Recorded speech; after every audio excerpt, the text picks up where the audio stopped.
Welcome, everyone, and thank you so much for joining us today.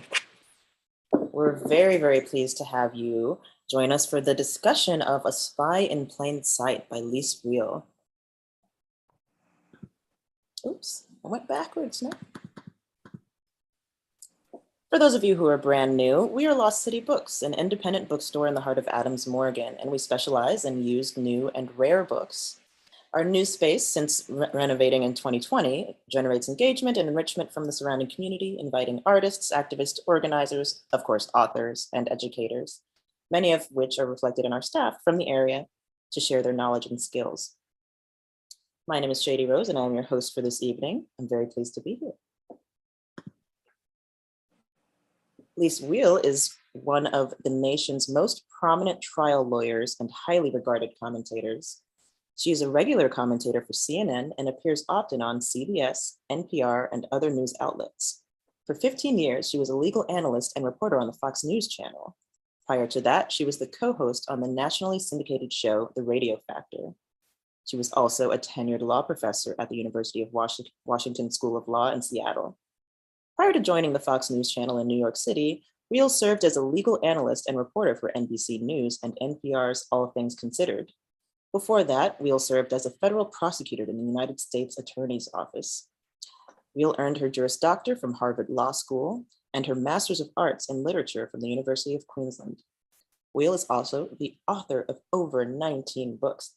Fabulous. Dr. David Charney has practiced psychiatry in Alexandria for over 47 years. Originally from New York City, he attended medical school in Syracuse, New York, interned there, and then returned to New York City for his 3 years of psychiatric residency. After his training years, he joined the United States Air Force in 1972, assigned to the Strategic Air Command Base in Plattsburgh, New York. While in the Air Force, Dr. Charney got his first exposure to the intelligence community and was fascinated by it. Through fortunate twists, he eventually became a referral consultant to the Central Intelligence Community, which served as his immersion in the field of intelligence. And without further ado, I would like to welcome you both. Thank you so much again for joining us. Hello. Hello, it's great to be with you. And you.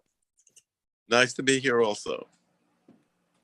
So please, let's just start by introducing yourselves and telling our viewers a little bit more about who you are and how you became involved or interested in the intelligence field and community.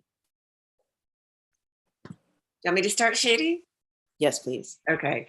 Well, I'm the daughter of an FBI agent, and I'm a third-generation federal prosecutor. My dad, after he was an FBI agent, became a federal prosecutor. My grandfather, before him, had been a federal prosecutor. So I sort of grew up with law enforcement in my blood. I think my great-grandfather was a sheriff in the Wild West.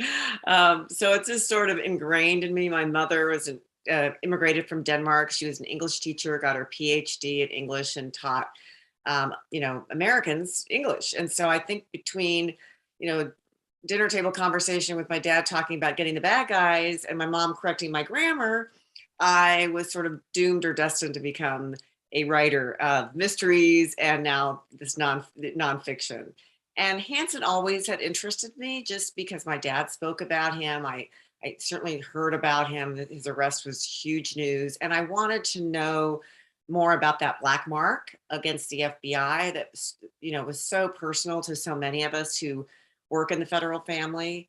And I just wanted to know more now with this hindsight of 20 years, what had really happened, what his motivations were, and what we can learn about it today, right? That's why I write about historical figures, even though they're still alive, because we need to learn from history. We need to learn from lessons that have been, bad things that have happened to us so that we can try not to have them repeat themselves in the future.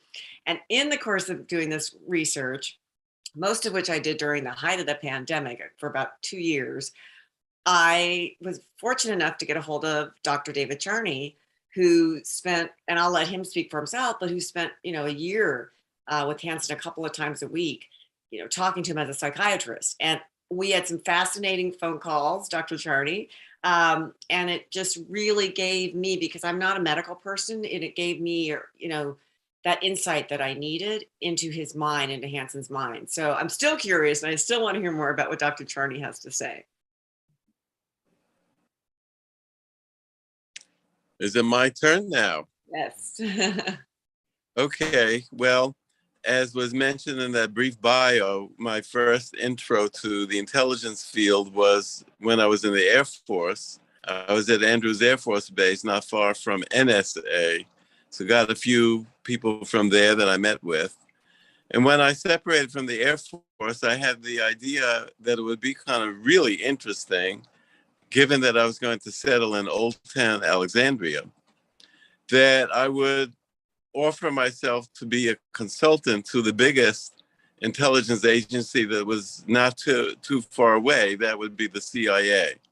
But then I got something like an 1.5-inch thick application packet. And that was at a time when a lot of things were going on in my life, moving, setting up a practice. It was overwhelming. And I had to say, well, maybe someday I'll do that. And what came about through a series of, I'll call them happy accidents, is that I decided to buy an office building for my practice and expand it a bit. And this is several years downstream, mind you. And I topped that with as many therapists as our building could accommodate. We had some cash flow coming in, and I was done. But then I got another call, and it was from a young social worker who dropped the name on me, the brother I never had, who was my co-chief resident in my residency program. And when that happens, you can't say no, you have to give somebody an interview. And I met with Judy, and she was everything you would want on your staff. She was engaging, smart, attractive, experienced, name a nice thing that you would want on your staff. And so I just had to bring her in. 9 months later, I get a letter from the CIA that I'm now qualified to receive referrals from them. And really, I said to myself, how could that be? I didn't apply. I was unaware that I was being investigated. It just came out of the blue. Well, it took a bit of sleuthing to figure out that Judy, her mother, worked for the CIA and had been the first person to stand up an employee assistance program there. And on her own, she took the initiative to put my name into the pipeline for being qualified. And so that launched me into the world of intelligence. I did consultations for a decade. I call that my immersion into the field of intelligence. I got to know all the corners of the CIA. Now, I have to mention to you that they were trained not to ever bring up anything that was classified with me. And I was trained not to ask anything that was classified.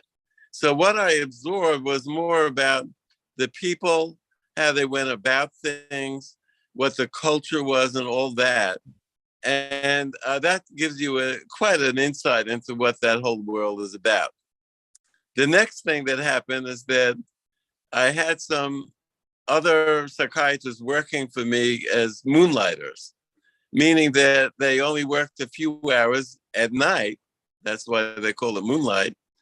And why did they do that? These were government psychiatrists that wanted to keep their hand in the practice of therapy as we were taught to do it. They couldn't do that in their regular government jobs. So they would come and work at my place, and that way they would keep their experiences alive.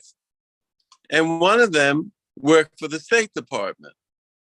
And that was nice. You know, I had him and a few other people. And 2 months after my State Department friend, Larry, joined me, he said, David, I have something to tell you. Okay, yes, what's that? I don't work for the State Department. Oh, I work for CIA. Well, he admitted that to me because he could tell that I was seeing quite a few people from there.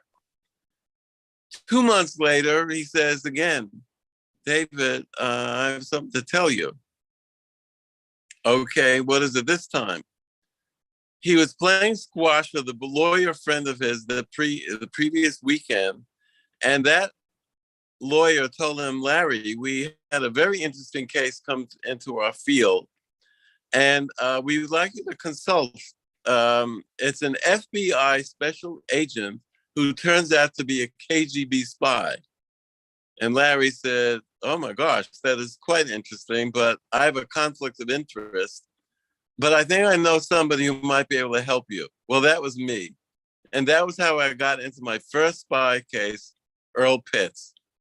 And there's many other stories to say, but I'll spare you and just say that my second spy was none other than Robert Hanssen. That's how come Liz and I are on the same program together. Amazing. So, Liz, you mentioned earlier that you had the privilege of interviewing David about the subject of this book, and I wanted to ask you a little bit more about what the research was really like for compiling this information, because it's already difficult to get the information out of intelligence agencies, right? But also when it comes to something as dangerous as the spy that we're talking about, I'm sure there was a lot of red tape and a lot of classified information to work through. So can you tell me a little bit about that? Right. Well, I had an advantage in that I was and am part of the sort of the federal family, having been a federal prosecutor, my dad being an FBI agent. And so when I would call, because a lot of journalism is about sleuthing. It's about finding one interview, trying to find one number, trying to find one person, and that'll lead you to hopefully to the next, to the next, to the next, to build the rubrics, block, cube, whatever you want to say, to put it together. And I had that advantage of, quite frankly, an FBI agent is not going to hang up the phone on me as they might a quote unquote regular journalist, because I was a prosecutor, my dad, they can look him up. So I at least got a few seconds to say who I was and what I wanted to do. I'd also written a book 2 years ago about hunting the Unabomber, and I think I treated the FBI fairly, and they thought so too.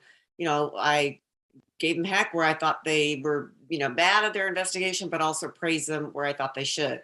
And so there was a little bit of a trust built up with the FBI. They were actually even helped me by sending an internal memo out to their retired and present day FBI agent saying, Wiehl calls you, it's okay, you can talk to her, obviously not classified material.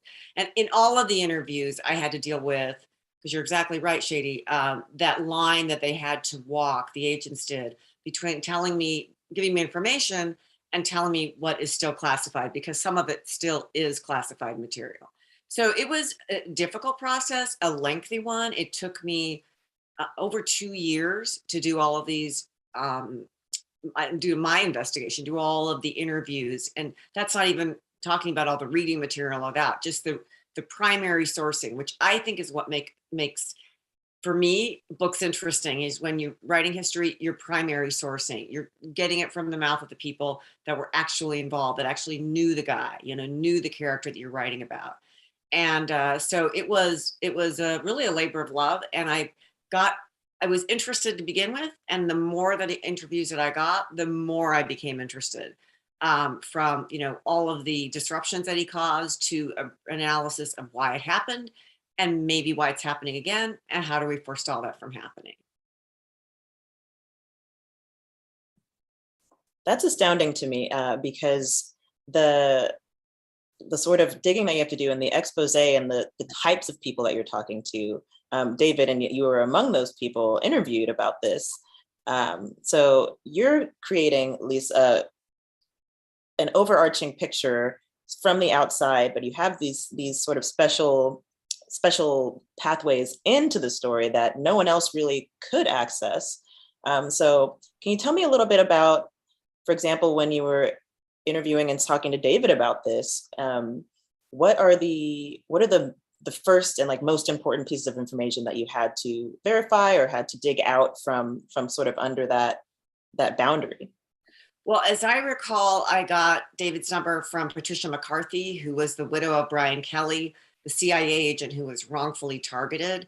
And I think Patricia said, maybe even called David before and said, it's okay to talk with Lise because I've spoken with her. You have to trust but verify.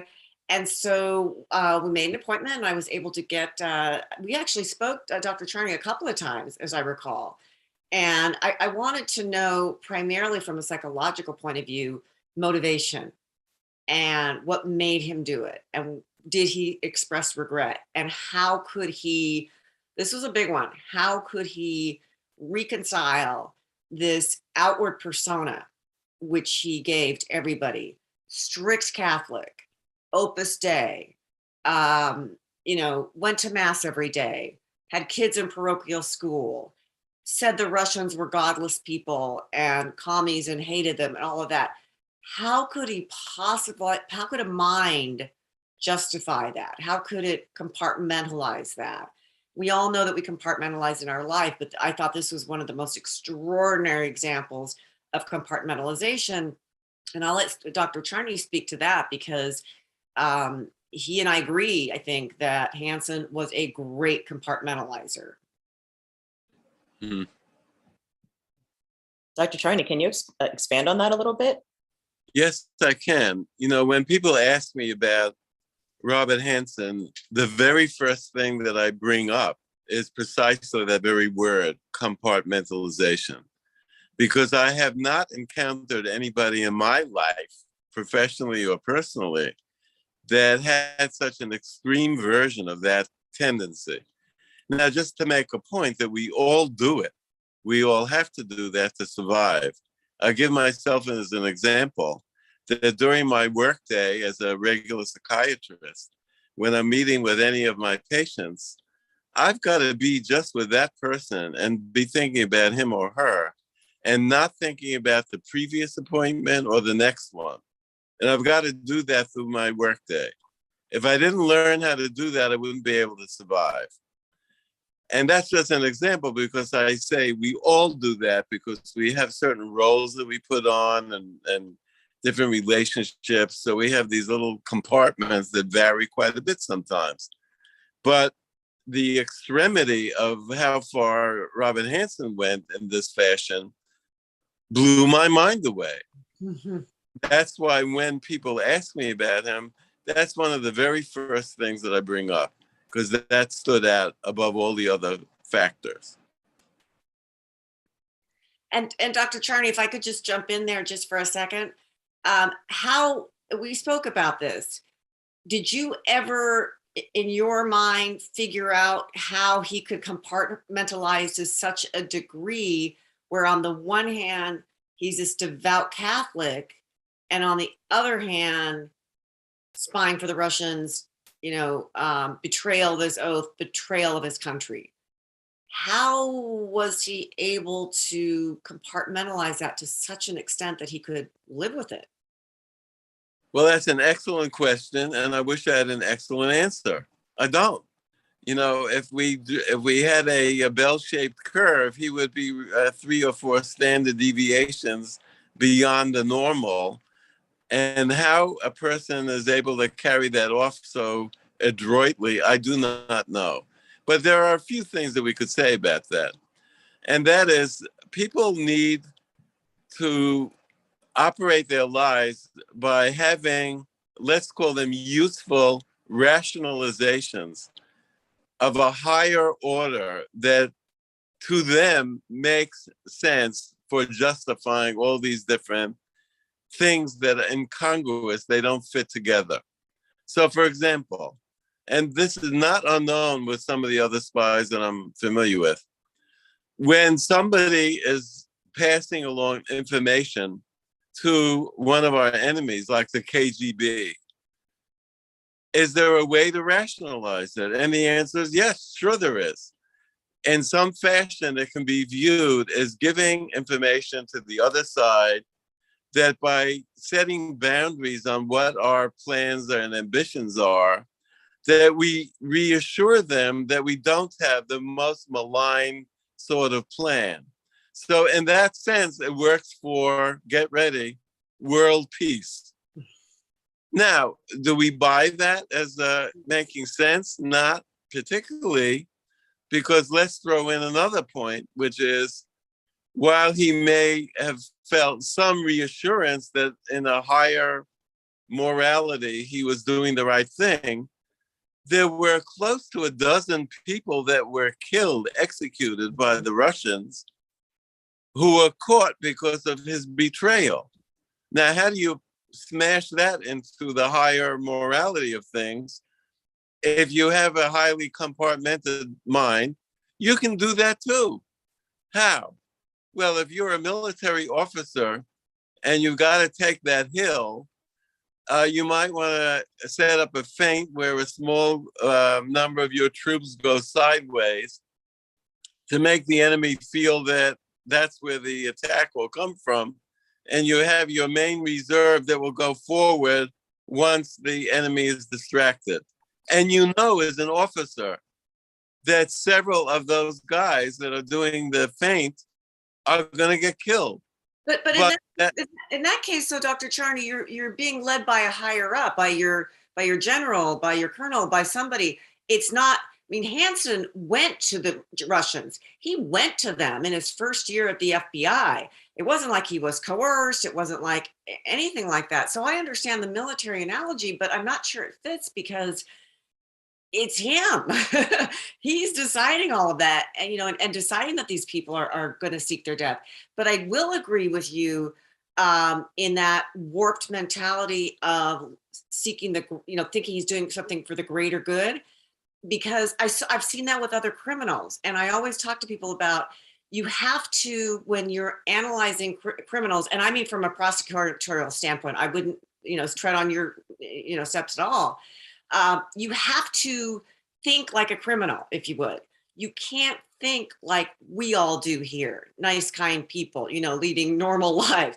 You have to try to get into the mindset. And for him, as you're saying, I guess that mindset enabled him and helped enable him to go through it for such a long period of time. We're not talking a one-off here, 20 years. Well, I couldn't agree with you more, because don't get the idea that I buy into that rationalization. No, I don't. I don't, I promise. But I'll throw in another set of factors that gets more to the underlying personality. And it's what I found, not just with Robert Hanssen, but with the other three spies that I work with personally. And I compressed it into this statement. What is inside the mind and heart of some of these people? And here it comes. An intolerable sense of personal failure as privately defined by that person. Now, we are almost always, not always, talking about male psychology. We're talking about male pride and ego. So if a man feels that he is somehow a failure in life, he's got to try to deal with that, manage it in some fashion or the other. And that will excuse all kinds of extreme things that will somehow make him feel whole again. So the example that I give, which is a harsh one, comes from our reading the newspaper. So for example, have we not all heard the expression, somebody going postal? And yeah, that's because that happens sometimes with somebody at the post office or some other company, that a guy comes in and he comes with his AK-47, blows away his boss and two co-workers and so on, and finally usually kills himself. What is going on over there? Well, you don't read about it in the first week of news. Maybe 6 or 8 weeks later, you'll have some follow-up stories, and you'll learn maybe that his wife was having an affair, that he was close to getting fired because his bosses didn't think he was all that productive, and so on and so on. A whole lot of personal stuff that ate at him, making him feel small, a failure. And he said to himself, in effect, no, it's not me. It's those bastards there where I work. That's who did it. They take their inner self-disappointment and blame and sense of failure, and they turn it outward, and they pick a victim onto which to express it. And that justifies it in their mind. it's very twisted, but I've seen that occur enough times. So one thing you could say about Hansen is that he did not feel like a big success in the FBI where he worked because he was not well accepted. He was kind of strange and weird. He knew that the guys didn't see him as one of the buddies in the office. And he always felt like it was being dissed in some fashion. And in a certain way, this choice was a way of getting back at those people, showing them who was smarter, who was better. If he could pull the wool over their eyes, in the end, he's smarter than they are. And so that serves him on another level. Right. I mean, maybe, and that's true with a lot of these going postal disgruntled employees, right? They're unhappy. They think they're actually smarter, or they portend at least to be smarter, but maybe internally they don't really believe that, because his father, I mean, we talked about this, his father was really pretty brutal to him. He was a Chicago cop. I mean, I'm not going to go into what he did, but it was, you know, we would call it child abuse. I mean, definitely child abuse. And so I'm not saying that to excuse him, not at all. People are sadly abused as children, you know, all the time, and they don't grow up to be spies or murderers. And Hansen did, but it went on to then, even though he reached that pinnacle of reaching the FBI and pleasing his father and being the smart guy, once he got in, he wasn't liked. He was called the mortician. He didn't make an effort to join in with the colleagues, you know, who were work hard, play hard. He didn't want any of that. And he was kind of an outsider, but super smart, especially when it came to computers and IT. And that's kind of where the little, you know, angle that he found himself in. But you know what, Dr. Charney, that anger happened so quickly. I mean, he made that overture to the Russians within his first year. I mean, really? He gets that upset and he gets that disgruntled. He goes that postal within the first year of being an FBI agent. That was incredible to me. Figure that out. Well, it is. You know, when one of the things that I've learned as a practicing psychiatrist is I hear things at the very first appointment that I will never hear again. And why? That's because it's their first chance to unload the internal pressures that have been eating at a person for a long time. And they just surface it right away. And I take careful notes usually the first time because I'm not likely to hear that again, even 2 years later.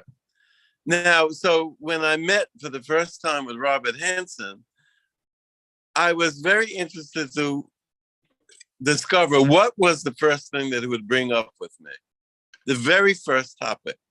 And you hit it, Liz, right away, because he went immediately to talking about an incident with his father when he was a boy, when I don't even know what made it happen, but his father felt that he needed to punish Robert Hanssen and rolled him up in a carpet.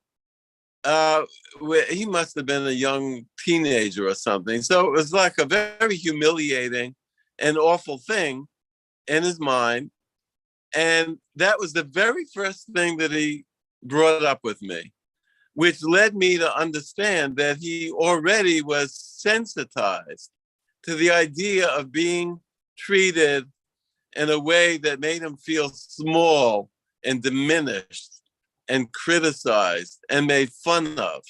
So you can see from that he must have been stewing on these issues for years and years beforehand. And so when you talk about a sudden, you know, shift in making a decision to volunteer to cross the line, what I found is that it's not as sudden as it looks. It's been chewed on and stewed on for months or years beforehand, and something pulls it all together at a particular time to finally unleash it. But why the Russians? Why do that? I mean, I understand everything you're saying. I agree with you. But why is that your overture? You know, you've made it to the top, you know, and perhaps if they felt more accepted in the FBI, none of this would have happened. But why take out, you've got your piece of power now, right? You're an FBI agent, you've got that badge. Why not go harass somebody down the road or something? I mean, why reach out to the Russians? Well, now the word comes up that I'll use to semi-explain that, which is the word context. Context. Remember, I talked about somebody going postal. Well, why do they go postal? Because the life that they are familiar with and know is the post office where they work. They don't know people in a grocery store or in an accounting office. You're gonna the floodgates are gonna open with something that has familiarity to you. It's your terrain, and it happens. Small world being what it is, that two of my spies, the first one, Earl Pitts, what was his job in the FBI? It was counterintelligence. And who were they up against all the time? The Russians. And that was true also for Robert Hanssen. Mm-hmm. So this was a context and terrain that was familiar, and he knew how to navigate in that world better than other worlds. And he could show off how smart he was, right? Because he could show off again and again. And the other thing I found too in reading the letters between Hanssen and the Russians were, whereas the FBI agents, they might have tried once or twice to get him to come out with them, but then he didn't. And so they, had all these names for him, mortician, et cetera.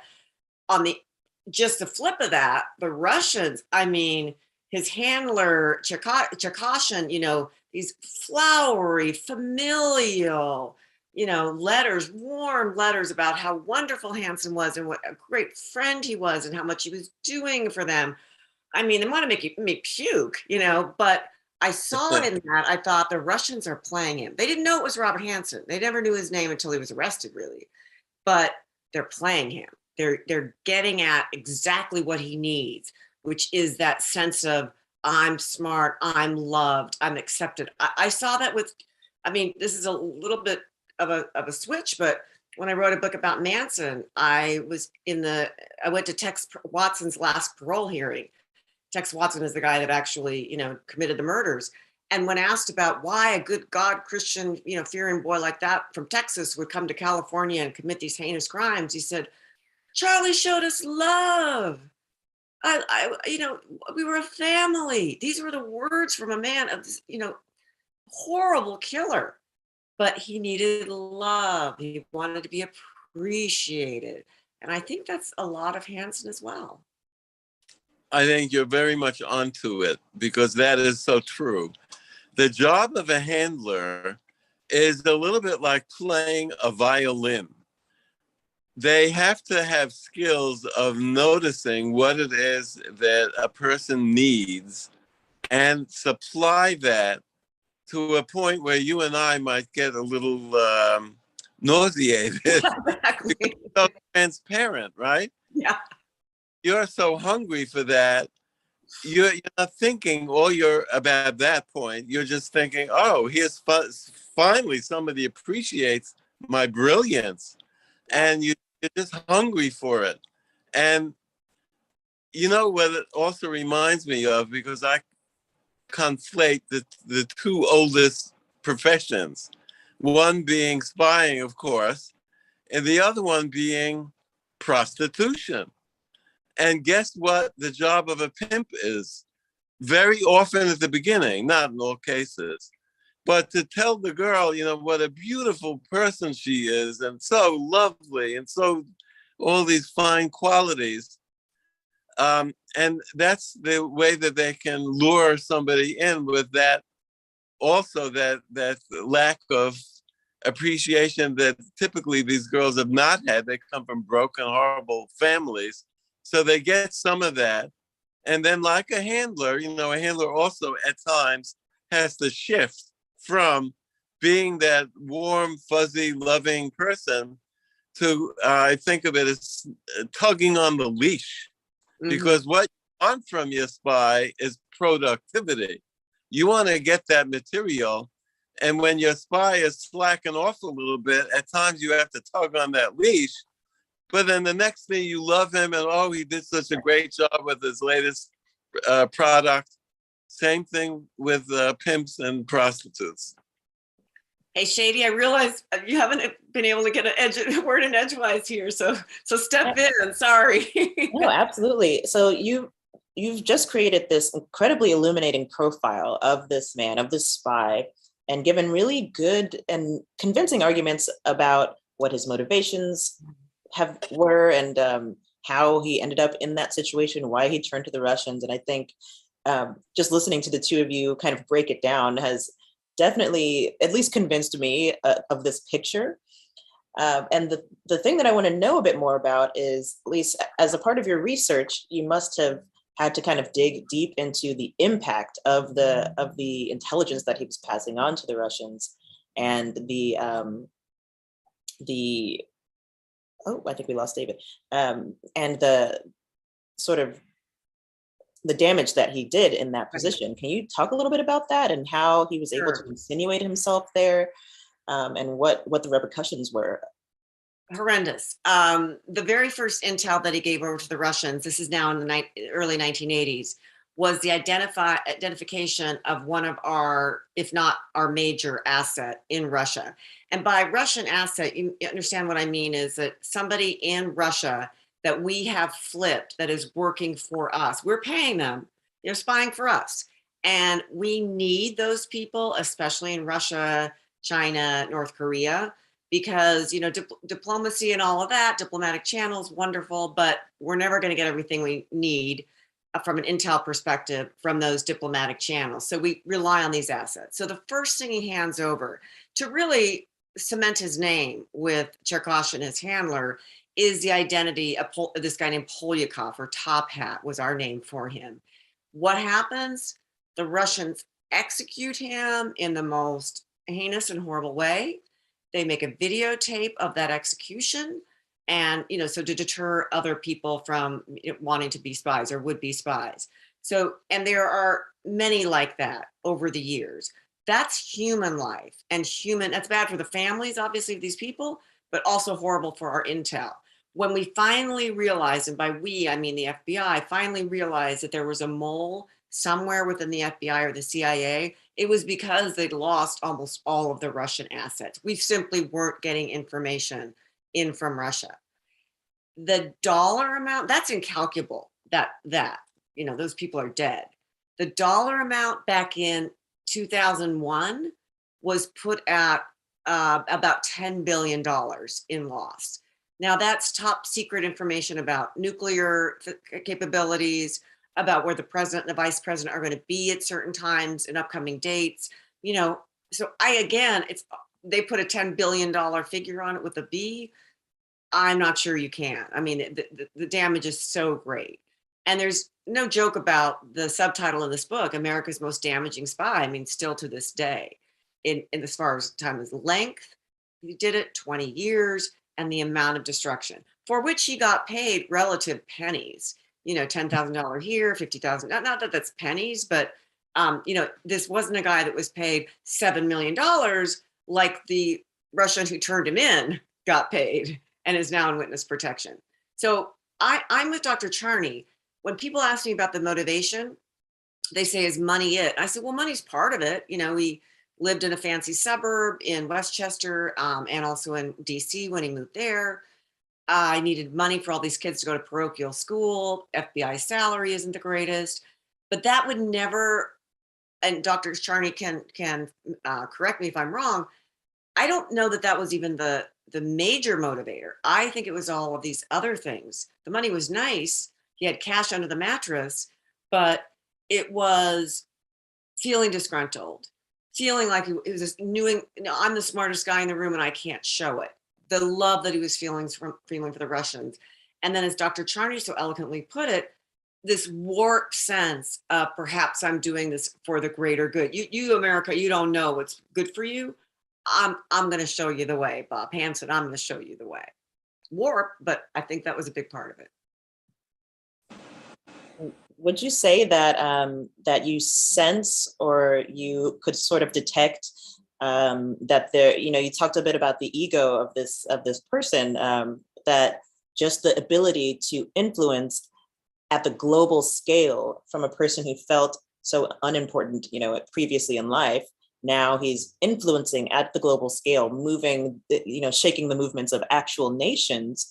It sounds in alignment with the profile that you created, that, yeah, the money probably doesn't matter as much as that influence and that sense of power over literal nations, right? Right, and the money was right. And money is another form of attaboy, right? You're doing such a great job, you'll be rewarded for it. One of the ways you're rewarded for it is money.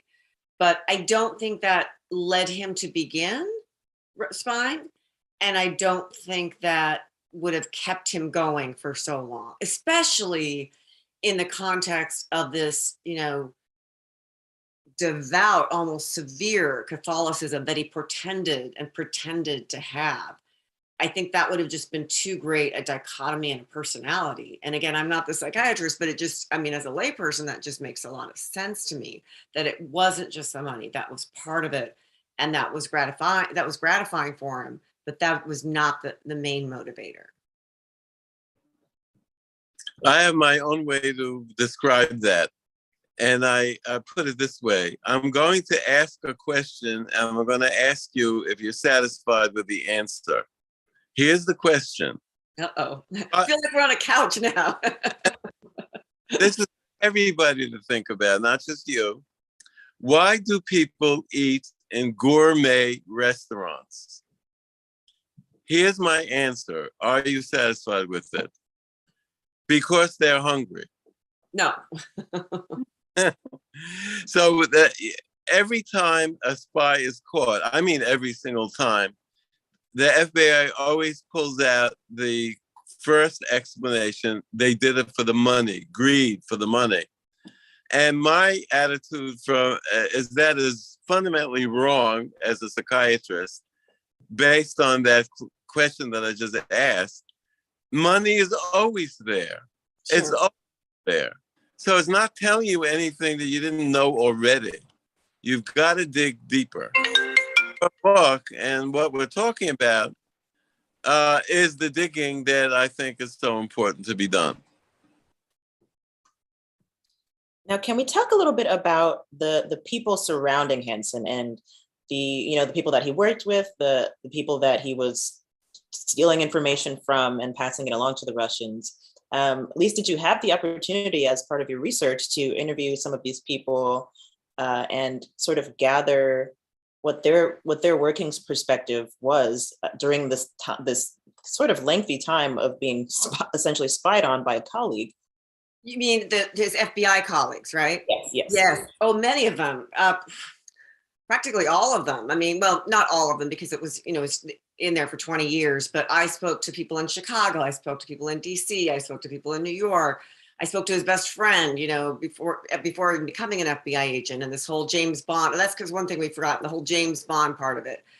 His best and oldest friend to date says he thinks that was a part of it, that glamour and that glitter and that allure, that might have been a part of it. But his colleagues, it wasn't universal that he was hated. There were some colleagues I found that said, yeah, he was a little bit strange, kind of a creepy guy, but super smart in computers. And I got to tell you a little secret. Well, it's not such a secret. The FBI and computers, they're not that good. They don't marry too much. And it's still that way. The FBI is really behind in computerizing and computerization and IT. And so when Hansen came in back in the 80s and said, look, this is my thing, I'm the computer guy, there were some agents that really appreciated that, thought he was super smart when it came to computers and wanted to listen to him. And he did rise up in the ranks. He got up to be a very high level.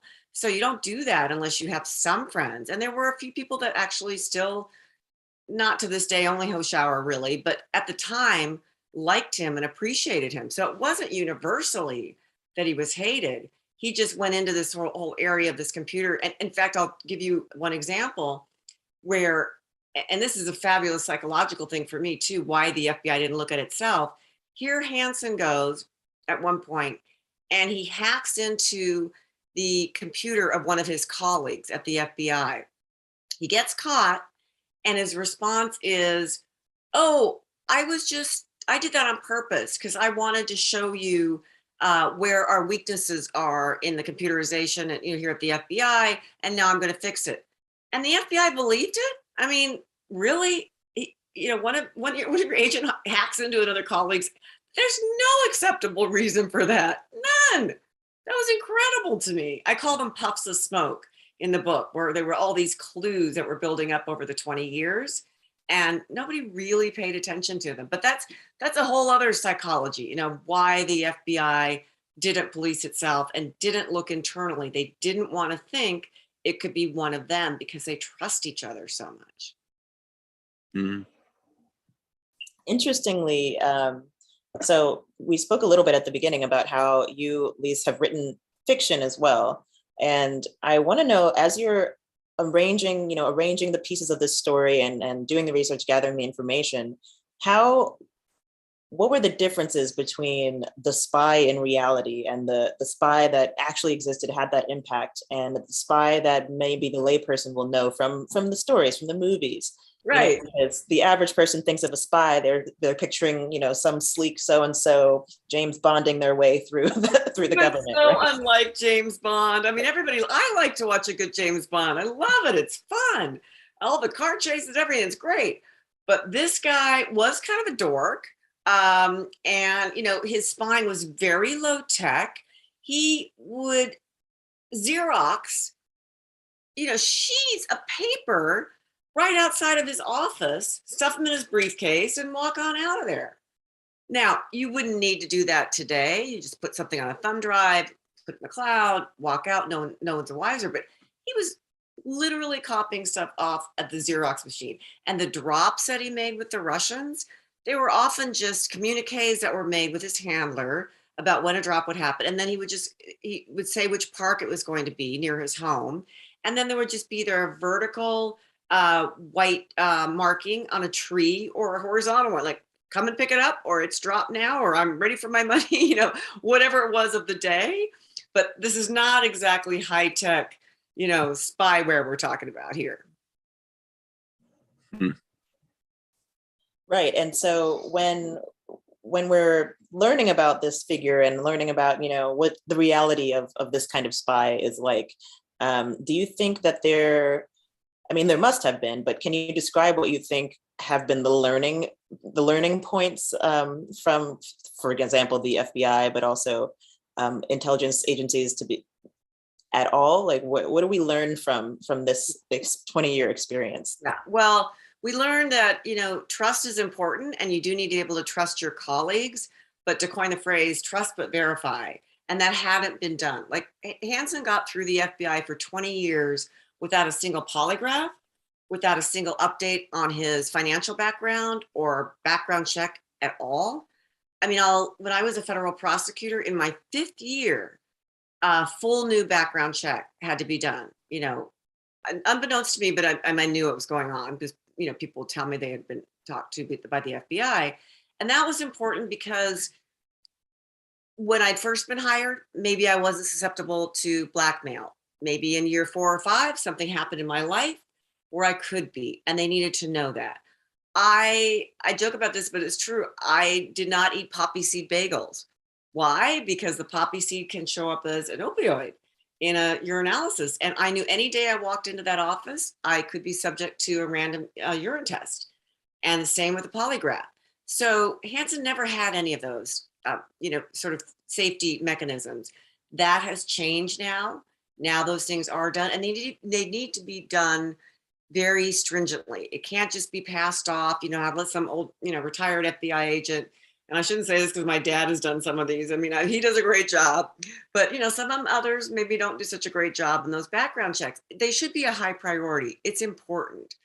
JD, I want to ask Dr. Charney too, because he mentioned something. I have this in the book. And it was almost, dropped my pen when he was talking. Like, what is he saying? But Dr. Charney, we were talking about what the FBI has learned and maybe measures that could be in play, put into place in the future. And I'll let you go into more detail. Just set it up a little bit. You said well, there could be kind of an amnesty for one-time spies. And I'll let you take it from there, because it was so interesting that I put it in the book. I'm not sure I agree with you, and I don't think they'd ever implement it. But why don't, since you have the forum, why don't you tell us now what that idea is? All right. I have developed this only after having given it a lot of thought and thinking about, as you so well described, what number could you put on the cost of Robert Hanssen to our nation? And you said 10 billion is what they said, but it's probably incalculable. So if you hold in your mind the idea that our national security is really the topmost value that we need to preserve, then it changes how you figure you want to play the game. Now, what's the story currently with the way things occur with spies? When they cross the line, guess what happens? They are stuck and trapped, because what are their choices if they think better of what they've done? Well, and just to stop you there for a second, they're stuck and trapped, but they're not caught. This is before they've been caught, right? Okay, yeah, just to clarify that. Okay. So one option they have is to go to their, I'll pretend that it's a Russian KGB handler. They could go to their handler and say, you know what, I really am realizing that I'm not sure I should be doing this. And I was thinking maybe we should just quit now and kind of pretend this never happened. Oh, really? Oh, really? Is that how you would handle it if somehow you borrowed some money from the mafia and you decided that maybe you wanted to change the arrangement? You'd be in the middle of the East River with the concrete boots on. So doing that with the Russian handler is unthinkable. All right, you're going to do the right thing. You'll turn yourself in and admit that you had a lapse of judgment and you want to come straight and turn yourself in. And you're going to be welcomed with open arms. Well, actually, no. I've met any number of people who tried to do that. They just crossed the line a tiny bit and they become lunch meat to the security side of our intelligence agencies. And everybody knows that. So in effect, once you cross the line, you're stuck. Now, wait a minute. What does that mean for national security? It means that this spy is going to keep spying and giving away incredible secrets that preserve our nation for the next, 5 or 10 or 15 years? 20. And if we catch him, if we're lucky enough to catch him somehow or other, we're going to really throw the book at him and he's going to get at least 20 years. Oh, so is that going to balance against $20 billion of loss to our country that we take this loser guy and give him an extra 10 years more than what he would have gotten otherwise? Where's the math that supports that? And where's the morality that supports that? My idea was to create a safe off-ramp exit for somebody who has crossed the line, has not been caught, to stop it sooner, as quick as possible, because that's more important than anything.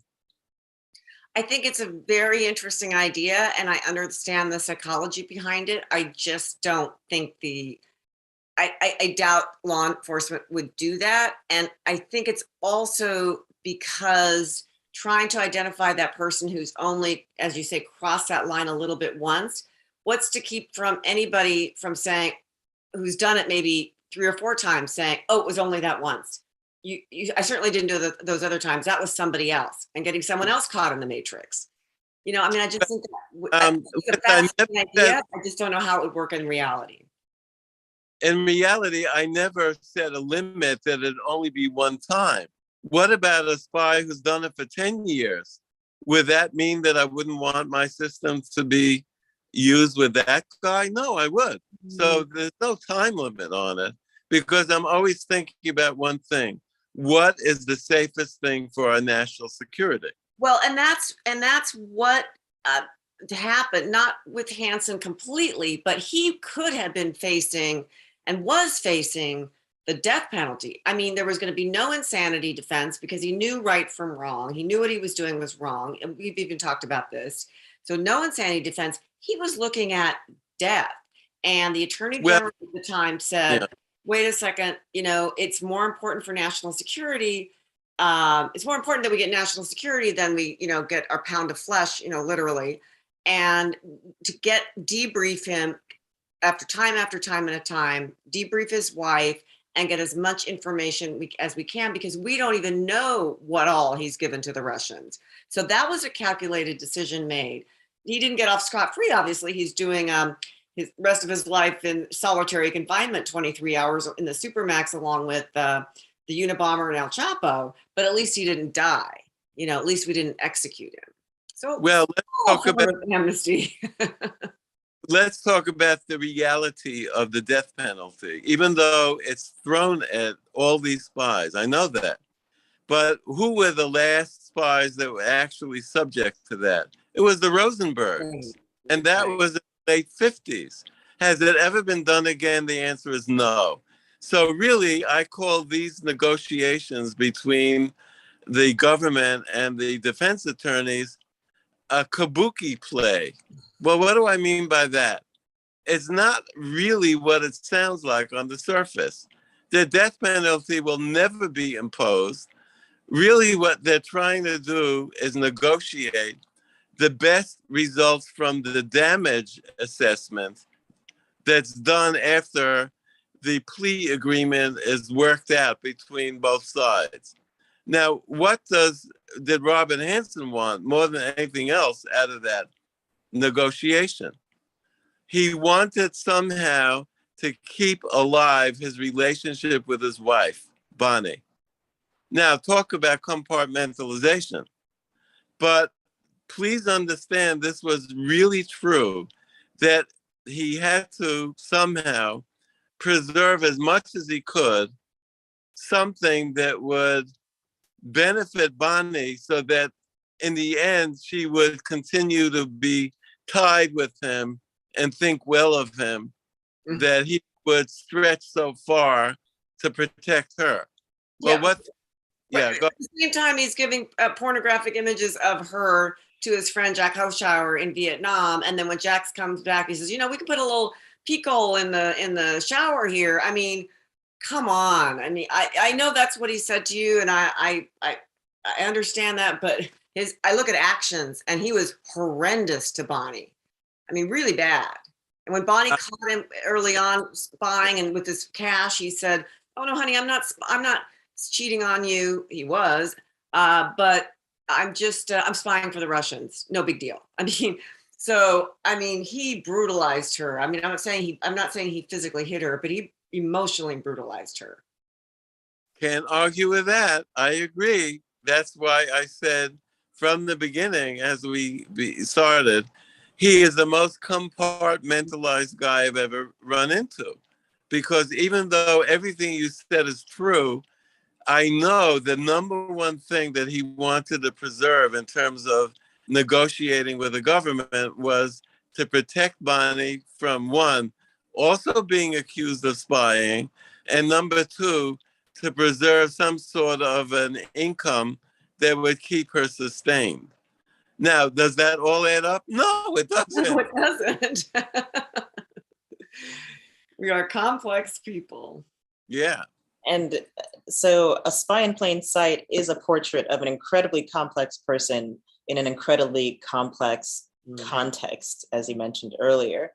And we have a few more minutes here, so I want to kind of bring it full circle to talk about the context and how the overarching events of this book still have an impact today, and why reading this book will give present day citizens and present day lay people who don't really know a lot about what the FBI works, how it works, and What can we take away from A Spy in Plain Sight and the 20-year saga of this this espionage, and if we can kind of wrap up and talk about that a little bit. Sure, Shady. I think it's important to know that in all of my interviews, I asked agents, operatives, I said, could there be another Hansen today? That's kind of how I closed out the interview.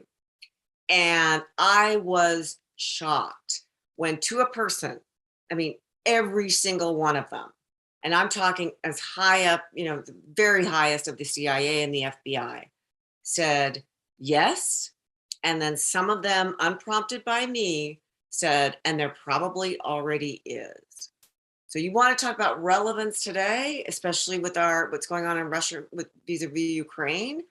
Extremely. I mean, we need to realize that Hansen may be locked up, but the motivations that we talked about applicable to Hansen are not peculiar only to that one individual.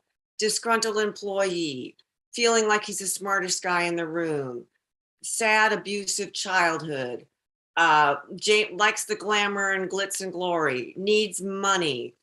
I mean, all of these things, we probably know a half a dozen people like that, but they don't have top secret material. If you're in the FBI or the CIA, you do. And so all of those mechanisms to keep us safe from, you know, this happening again need to be in place and need to be, you know, really, like, I was kind of kidding about my dad, you know, being a retired FBI doing background checks. He did a great job, but let's make sure that we keep those measures in place, and as a public, that, you know, because we know the Hansen story, I think that puts pressure on them, because they being the FBI, they do not want a black mark like Hansen ever, ever, ever against the Bureau. It was devastating. Yes, and getting back to my little idea, if it turns out that one of these guys that's operating right now, undiscovered, getting away with it, but has second thoughts later, wouldn't it be nice to have a mechanism to handle that situation also? To get them out and to stop them at the price of not throwing them in jail forever. Thank you. Thank you both so much for this incredible conversation. I feel so much more enlightened about something that I didn't even realize had such a rich and complicated history. And I feel, Liz, that you've definitely created a concise portrait of a pivotal event in US history. So thank you for that. And thank you for sharing that with us here at Lost City Books. Thank you, Shady. And thank you, Dr. Charney, for helping me out. I really appreciate it. It was good to talk with you, Liz. Absolutely. And for you all viewing at home, you can purchase a copy of A Spy in Plain Sight, either by hopping on to the Lost City Bookstore website, that's lostcitybookstore.com, or you can walk right into our store on 18th Street in Adams, Morgan, and grab your own copy. We still have a few. Now, thank you all for joining us this evening, and I wish you the best of evenings.